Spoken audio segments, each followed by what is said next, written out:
আসসালামু আলাইকুম প্রিয় দর্শক, আমরা ঝিনাইদহ টিভির পর্দায় এখন এসেছি হলিদানি বাজারে।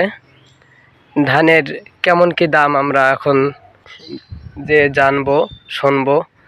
বিস্তারিত দেখার জন্য ভিডিওর সাথে থাকবেন, সঙ্গে থাকবেন।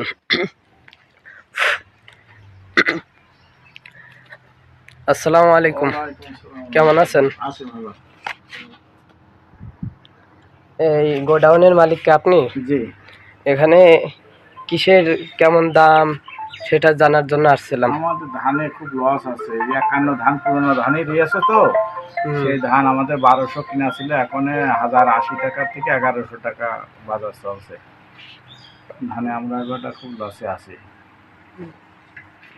দর্শক, নতুন ধান এবং গতবারের থেকে এবারটা 300-400 টাকা মনে কম।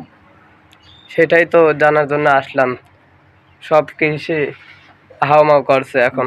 চাষিদেরও লস আছে, আমাদেরও ঘরে ধান কিনে লস আছে। সরকার বাইরে থেকে চাল এনে মনে করেন যে মজুত করে রেখে এখন আমাদেরও লস। দেখেন ওই সিজনের ধান, আগের সিজনের তাই এখনো ফুরায়নি না? ফুরায়নি, এখনো রয়েছে বস্তায়। দর্শক, আপনারা দেখতেই পারছেন আগের বছরের তা এখনো রয়েছে। সেই জন্য এখন ধানের এমন কম দাম।